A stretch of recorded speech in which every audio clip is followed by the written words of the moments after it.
Hello and welcome. I'm Leigh Ann Gerrans and you're watching W News, broadcasting live from Al Arabiya headquarters. These are our top stories. Ukrainian intelligence claim responsibility for killing senior Russian general Igor Kirillo and his assistant in Moscow. Israeli Prime Minister Benjamin Netanyahu is reportedly travelling to Cairo with the Gaza ceasefire deal expected to be reached within days. Turkey and its Syrian proxies may be preparing for an incursion into areas held by the Kurdish-led Syrian Democratic Forces. And time with Tyson. The former world heavyweight champion Tyson Fury tells Al Arabiya's Riz Khan why he's looking forward to the World Cup in Saudi Arabia as he prepares for Saturday's rematch with Alexander Usyk in Riyadh.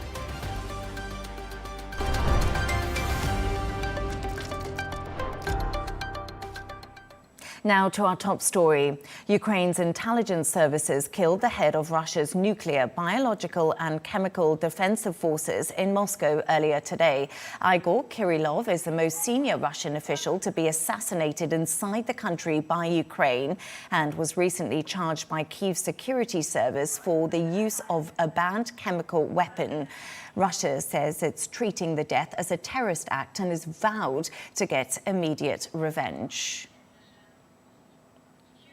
Let's go live to Moscow to speak to our correspondent, Dasha Chernyshova, who joins us now. Dasha, thank you for being with us. This must come as a huge blow to President Putin that one of his highest-ranking generals has been killed in this way, and also just so close to the Kremlin.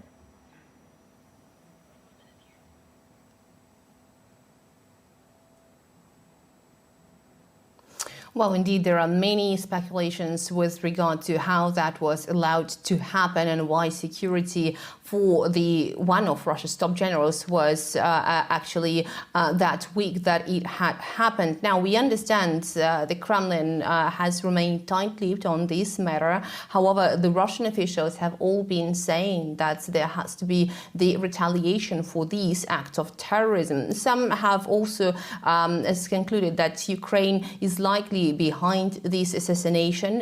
Ukraine itself has claimed responsibility as we get media reports, but also in Moscow there have been calls to bring those accountable to justice. The Russian mission to the United Nations has also said that this issue will be discussed at the UN Security Council. They do want to see the international community's condemnation of these acts of terrorism. And many officials in Moscow, including Russia's former president Dmitry Medvedev, have been saying that this is the act of desperation in which Kyiv is trying to prove that they are still capable of something and show that to the Western countries. Meanwhile, Moscow insists that this will indeed be responded to, but at the same time, we also hearing the political analysts here in Moscow suggesting that this could be yet another attempt by the outgoing Biden administration to destroy the potential for the reconstruction of ties between Moscow and Washington or any peace settlement between Russia and Ukraine. Dasha, we've seen pictures of the exploding scooter. What have Russian authorities discovered about this attack so far?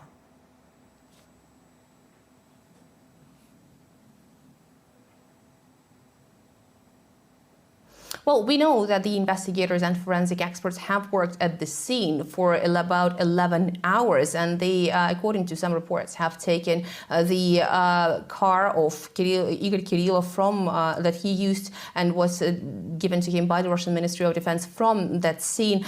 We don't know more information with regards to anything that has happened there, but the preliminary information suggests that indeed the explosive device was installed in the rental scooter that was parked in front of the apartment building from which Kirillo was leaving this morning. Now, on these pictures, we are seeing this explosion being that heavy that it also damaged the building and the cars that have been parked nearby. So the investigation is ongoing, and the investigative committee has said that it is treating this assassination as an act of terrorism.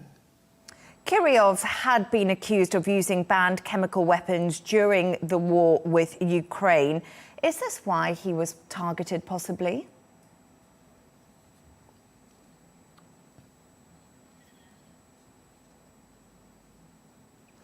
Well, indeed, we have heard that this incident has taken place a day after he was charged in absentia in Ukraine. Moscow, however, has always been denying any such claims. Now, we also know Igor Kirillo as the person who was given regular briefings in which he was alleging that the United States, the Western countries, as well as Kyiv, have had the whole network of secret biolabs that have been developing different chemical agents and different attacks being perpetrated by the Western countries against Russia. This is actually how Kirillo has grown to eminence over the course of the past 2 years. And in Moscow, some officials have said that somebody felt threatened by the evidence and by the things that Kirillo has been bringing to the public, and that's why this assassination took place.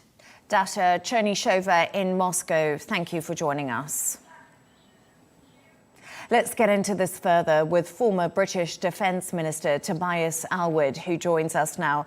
Tobias, thank you very much. We've been hearing the background there from Dasha, who's in Moscow, but tell us what an attack like this actually means for Ukraine's allies. Well, it's going to boost the confidence and the morale of the Ukrainians, particularly as we lead up to January the 20th. And as we all know, that date is significant.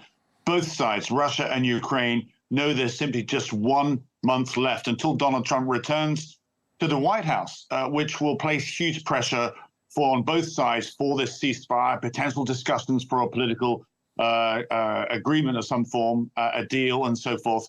So every opportunity to gain territory, to seek an advantage or to prosecute existing plans to cause harm will be expedited before time runs out. So the killing of Lieutenant General Igor Kirillo is a major event. The removal of this senior military officer, not on the battlefield, but in Moscow, just miles from the Kremlin. This will be a huge embarrassment for Putin. He cannot hide from this, from the Russian people. They're very weary of this war, not least because of the cost of Russian lives, but also the impact on its economy. So I would expect, as you've just been discussing, a major retaliation on the Russian side itself. Tobias, you mentioned Donald Trump there returning to the White House and lots of tactics going on at the moment when it comes to Ukraine, and it also comes to Russia. But do you think there'll be a ceasefire between the two when Trump takes office? Well, that is the big question. He's made these big promises that he can somehow resolve this matter in 24, 48 hours. That either suggests that in the lead up to January the 20th, a lot of homework will be done. So when he enters office, he can then say, look, I've got the agreements. I'm going to bring people around the table. And that's it. We're back to the negotiations and the ceasefire can begin almost immediately. Or we simply take this with a pinch of salt, like so many other times he's actually spoken during the campaign rallies.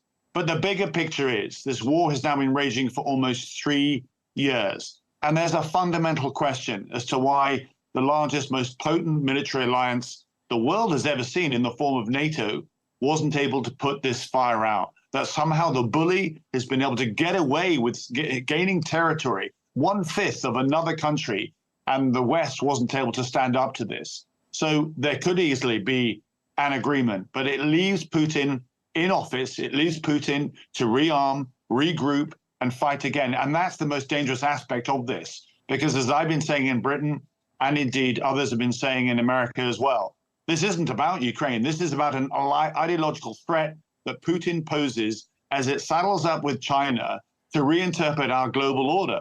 And it won't stop in Ukraine. His battle will continue beyond that. And that's what we need to wake up to and persuade the American president, the new American president coming back into the White House, exactly what Putin's longer-term intentions actually are. But if we look at the longer-term picture you've been speaking about there to me, the UK's Ministry of Defence claims Russia has lost more than 11,000 tanks and armoured vehicles since this invasion began, Tobias. In your opinion, how long can Russia carry on this war? How is it going to sustain itself?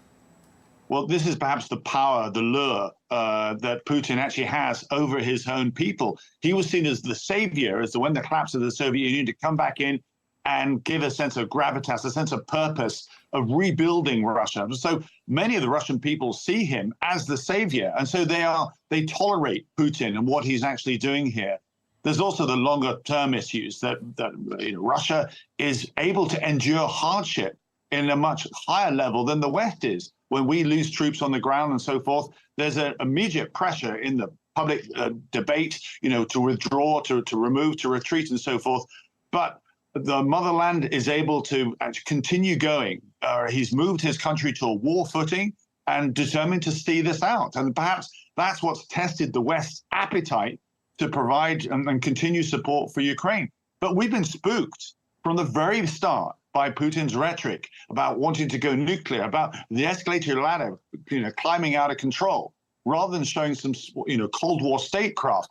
We've got there, and actually much to the thanks of the British, to provide main battle tanks, to provide the F-16s, to provide the necessary long-range missiles. But each time there's been this massive public debate, should we or shouldn't we, rather than actually standing up and looking Putin in the eye and saying, actually, we're going to support this democracy in Eastern Europe. Tobias, let's talk about sanctions. And we're hearing the British Prime Minister Keir Starmer has outlined fresh sanctions against Russia's energy sector today, as well as a £35 million of support to Ukraine to really repair its energy grid. We've seen that be devastated over the last few years. Tell us how both of these decisions will strengthen Ukraine's side. Well, it's so important that we continue supporting Ukraine. Britain can't do it alone, but I'm pleased, as I was just outlining, how Britain has stepped forward, perhaps when other nations have hesitated, in providing that important support for Ukraine. We need to persuade our closest security ally, the United States, that European security is now at risk because what Russia is actually doing. So I'm pleased to see that this government, this new government, is continuing where the previous government has gone, in providing that necessary support and standing up to Putin as well. But that reconstruction effort is so critical because far away from the front line, this is what Russia has been doing, actually attacking the critical national infrastructure to actually harm the Ukrainian people far away from the battle lines themselves. Again, breaching the Geneva Conventions, breaching the international norms of warfare, and yet we've done very, very little about it. Tobias Alwood, former British Defence Minister, thank you very much for your insights and for joining us. Thank you. To a developing story now, and it's reported that Israeli Prime Minister Benjamin Netanyahu is currently travelling to Cairo in order to reach a ceasefire agreement in Gaza. Sources say a deal could be signed within days. Let's go live to Tel Aviv now and speak to our correspondent, Trent Murray. Trent, thanks so much for joining us. A spokesperson for the Israeli Prime Minister has denied the claims he was headed to Egypt. But what's been confirmed so far?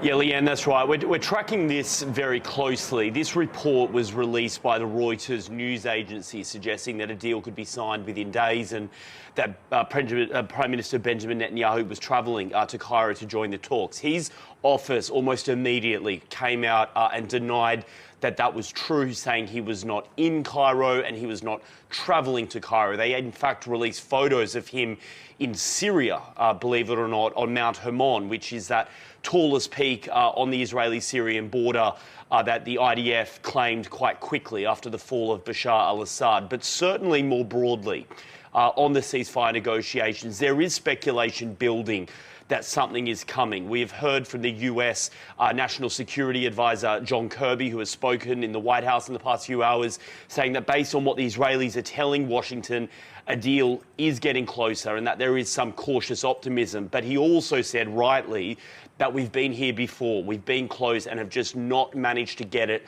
over the line. So right now, on that official story of Prime Minister Benjamin Netanyahu travelling to Cairo, it is a firm denial. But at the same time, the briefings that are happening here in Israeli media from anonymous sources, politicians, is that the two sides are getting closer, and Hamas itself has released a statement saying that they are open to a deal if, in their view, Israel stops putting conditions in place. Trent, so conflicting reports at the moment, but tell us why Egypt? What is their role in the mediation process?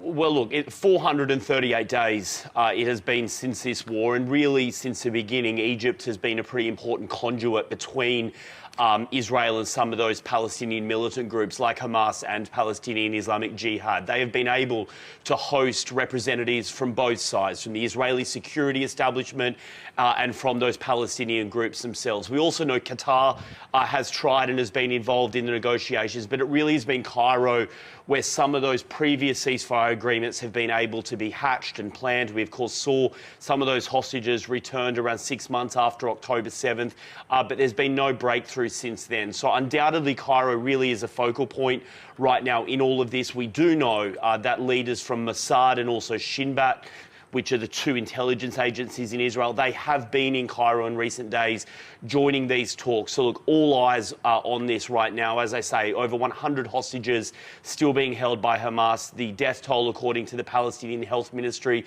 now over 45,000 in the Gaza Strip. And so for many in this region, there is a real hope that we could be getting close to bringing some form of ceasefire into play. Trent Murray in Tel Aviv, thank you very much for joining us.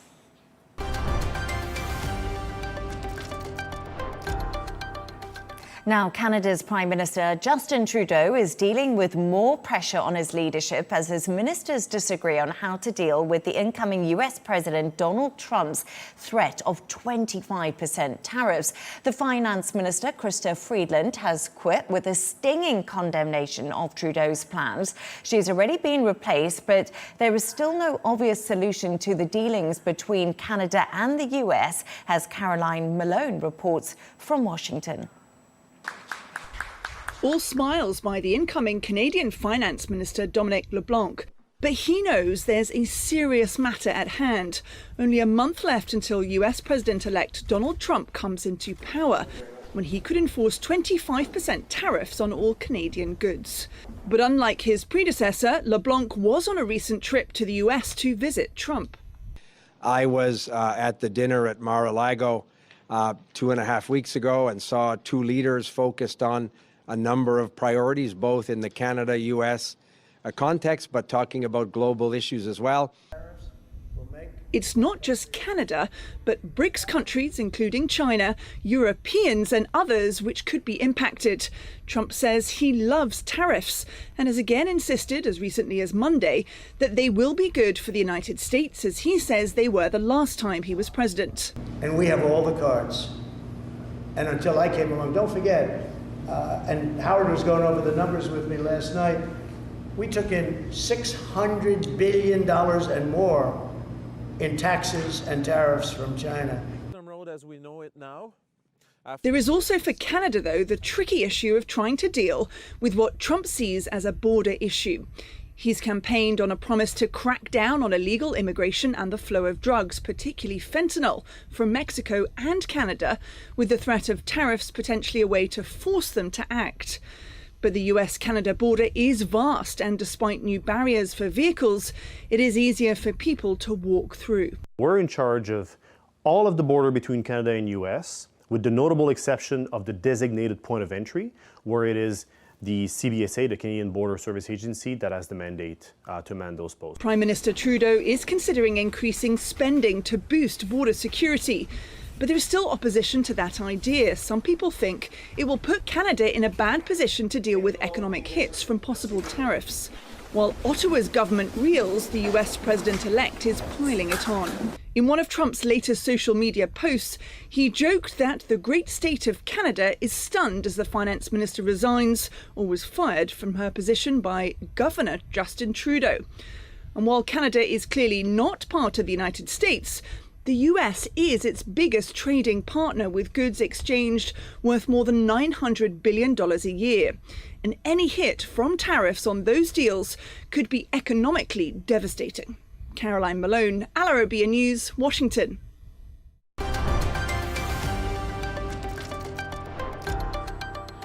Let's take a look at some of the other stories making the headlines today. 3 people, including a teenage suspect, have died after a school shooting in Wisconsin. The alleged shooter, a 15-year-old girl identified as Natalie Rutnow, is thought to have taken her own life after opening fire at a fellow student and a teacher at Abundant Life Christian School in the state's capital, Madison. 6 others were also injured. There have been 322 school shootings in the United States so far this year. A powerful earthquake with a magnitude of 7.4 has hit the South Pacific island of Vanuatu. The United Nations has reported a number of deaths and significant damage to 2 reservoirs and a hospital. Australia's foreign minister has deployed search and rescue teams as well as medical assistance. Carlos Watson, the founder of failed media and entertainment company Aussie Media, has been sentenced to nearly 10 years in prison for fraud. Prosecutors said the former NSNBC host and ex-Goldman Sachs banker had orchestrated a years-long scheme that resulted in tens of millions of dollars of losses for investors. Watson denies the allegations and says he plans to appeal the verdict. And Harry and Meghan have shared a rare photo of their 2 children on their official Christmas card. It is among a series of 6 photos on the festive card for the Duke and Duchess of Sussex. Prince Archie and Princess Lilibet can be seen in one of the photos facing away from the camera as they walk towards their parents, who greet them with smiles and also open arms.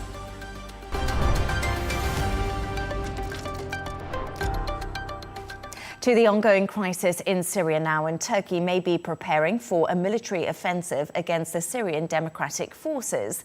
Reports suggest military build-up is continuing along the border of SDF-held Kobani in the north of Syria.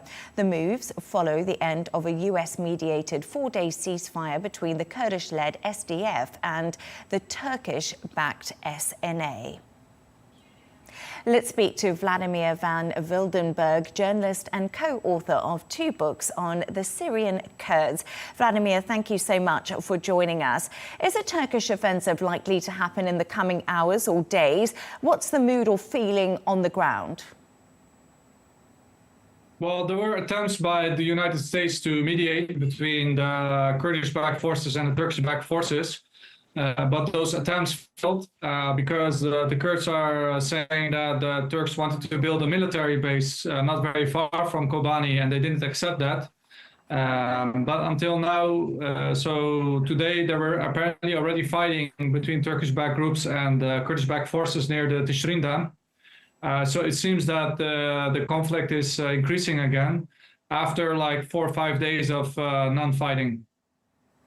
Why is claiming and holding territory in Syria so important for the Kurds? Well, I mean, the Kurds, since the start of the Syrian civil war, they have attempted to build like autonomous area. So they have like a large area in northern Syria, and also they have worked with the Americans against ISIS, especially since the fight of Kobani. But the Turkish government, they have not be very happy with this autonomous area, and they want this area to be under control of rebel forces. So as a result, now there's fighting now in the north, and most likely this will continue. A US-backed ceasefire deal, as you said, has ended.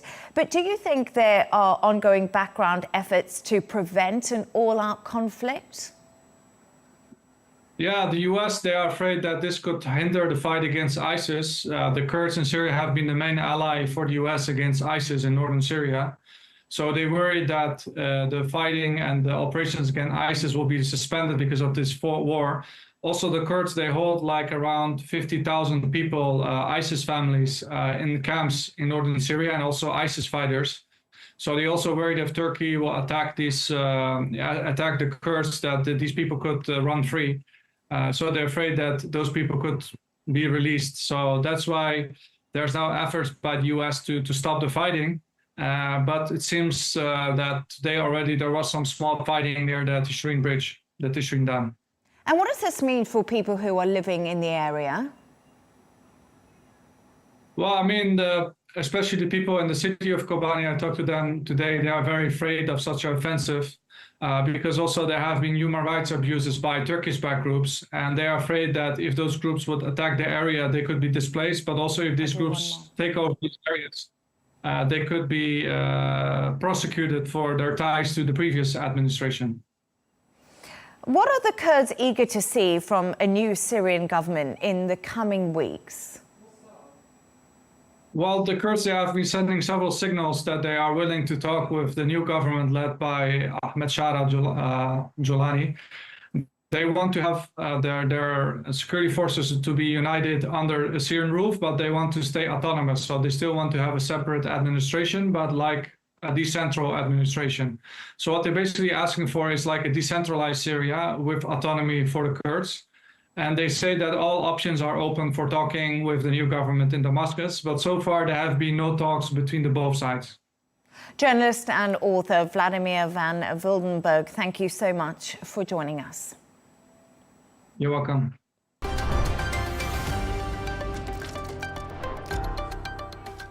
Sticking with Syria, and the toppling of Bashar al-Assad has sent a jolt through the Syrian diaspora. Many never imagined the decades-old regime would ever be toppled, but their joy is being tempered by fear of what will happen next. Some are cautiously optimistic that this could be a turning point for the war-ravaged nation, but others worry about who will assume power and whether other countries will take advantage of this vulnerable moment for Syria. Tony Waterman has more from Texas. It's the dancing that transports Zain al-Jundi home. With each mesmerizing movement, a story unfolds. In the middle! Her story begins in Syria, the genesis of her love of dance, art, and singing. The homeland she and her family fled 43 years ago as the Assad regime tightened its grip on power. Before the Assad, my dad's side of the family was part of the government of Syria. And then my father's cousin was the head of the Secret Service at the time, and he was assassinated. The surprise toppling of Bashar al-Assad has left her elated, she says, but also more frightened than she's been in years. I don't want Syria divided. I don't want anyone to take part of it.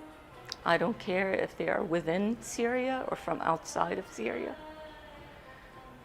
I don't want Syria to be an Islamist country. Israel, Turkey, and the U.S. have launched hundreds of airstrikes across the country, destroying military equipment and installations that they fear could fall into the wrong hands. But critics say it has left Syria less able to defend itself. The U.S. has also deployed top officials across the Middle East, keen to influence the future governance of Syria. But with just 6 weeks left in office, it's unclear how much sway Biden's officials can really have. Attention is already turning to his replacement, Donald Trump, who has indicated he'll take a hands-off approach, saying that Syria is no friend to the U.S. Some question whether Trump will once again try to pull the roughly 900 American troops stationed in the northeast out of Syria. Troops whose main priority is to fight ISIS, with the help of the U.S.-backed Syrian Defense Forces. Of course, everyone is waiting for President-elect Trump to go back to the White House, and then we'll be able to know, will those forces withdraw from Syria, will they stay there, or will their mandate change? It's a question on the minds of Syrians in America, too. Whether the country they now call home will help the homeland they still love. I just want the fighting to end. I want the Syrian people to finally catch a break. They so deserve it. Tony Waterman, Al Arabiya News, Austin, Texas.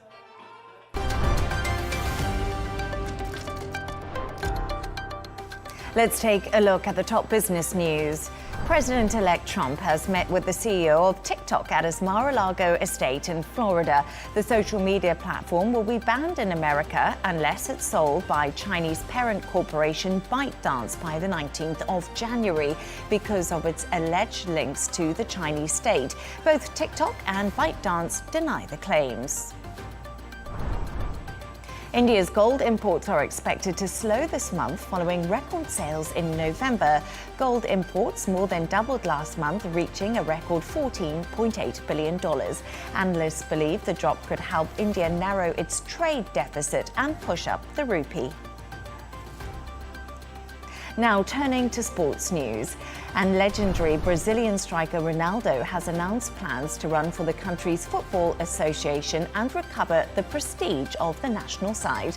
The 48-year-old goal scorer received 98 caps for his country during the course of his career and hopes to replace current CBF president Reinaldo Rodrigues. Brazil have won the World Cup a record-breaking 5 times, but have not reached further than the quarter-final since 2002. And Chelsea winger Mykhailo Mudryk is said to be in complete shock after testing positive for a banned substance. The FA contacted the West London club after discovering an adverse finding in a routine urine check. Mudryk has denied using a banned substance and says he hopes to be back on the pitch soon.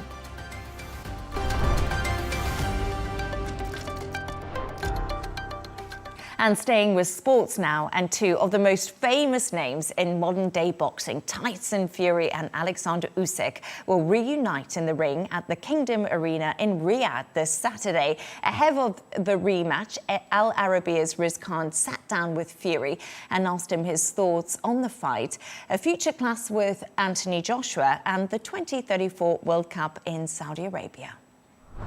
Tyson, nice to get round 2 with you a few months on. Looking back on the fight from last time, did you underestimate Alexander Usyk, do you think? No, I didn't. No, he got a decision over me. He won by 1 point. Very close fight. Good luck to the guy. And we're going to run it back on Saturday. And it's going to be victory for me. Fingers crossed. But the thing is, you now know each other's tactics pretty well. Yeah. Is there any chance that perhaps the fight will go in a similar way, similar style? It might do, yeah. Well, it'll all play out on Saturday night how it plays out, really. Now, I know both you and Alexander Usyk are Manchester United fans. Are we? So you might, well, apparently, yeah. So I didn't know he was.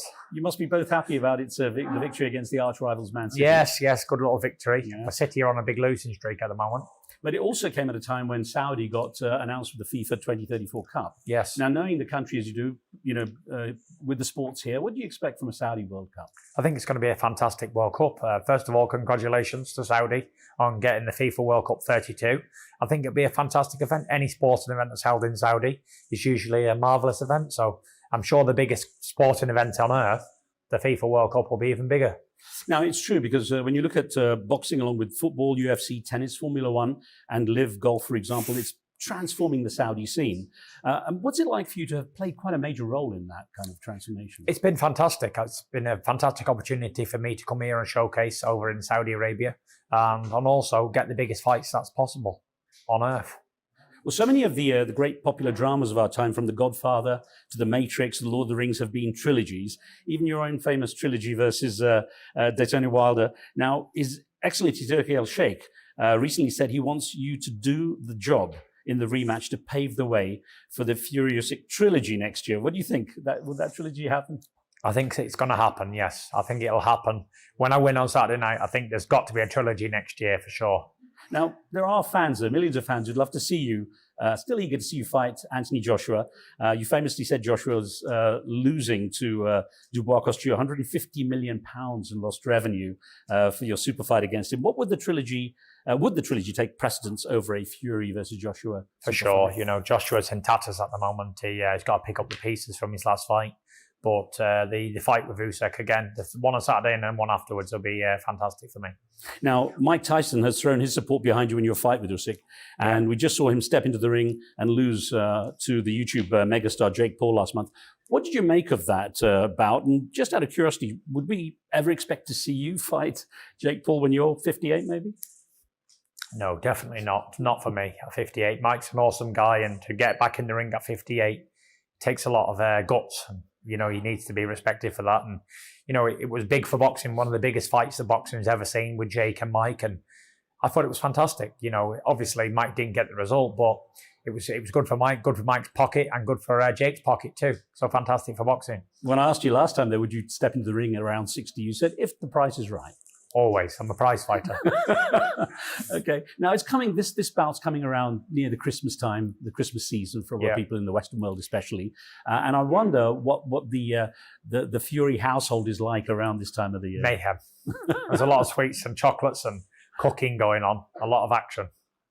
You know, last time we spoke, we had the chance to do this 12 quick fire questions, where I asked you about competitions, who would win against who. This time, let's do an interesting one if we can. Okay. We do like 10 rounds of names, which, when I say the name, if you can, give me a one-word description for that name. Yep. You want to try that? So, Alexander Usyk. The cat. Okay. Rabbit. 3 words. Just one then, rabbit. Anthony Joshua. Sausage. All right. Eddie Hearn. Fast. Okay. I won't ask you to explain these just yet, but anyway, Turkey El Sheikh.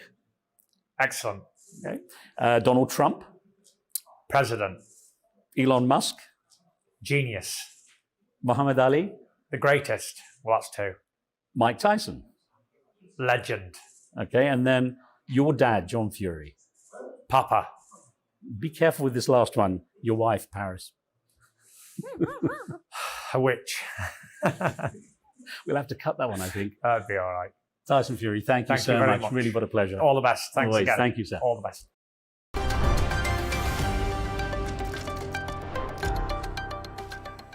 A reminder of our top stories.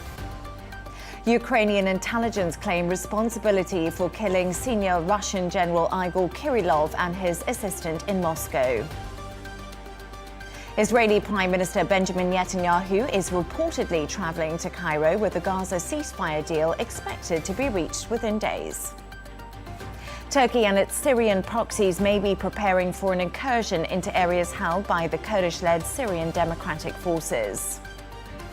And time with Tyson. The former world heavyweight champion Tyson Fury tells Al Arabia's Riz Khan why he's looking forward to the World Cup in Saudi Arabia as he prepares for Saturday's rematch with Alexander Usyk in Riyadh.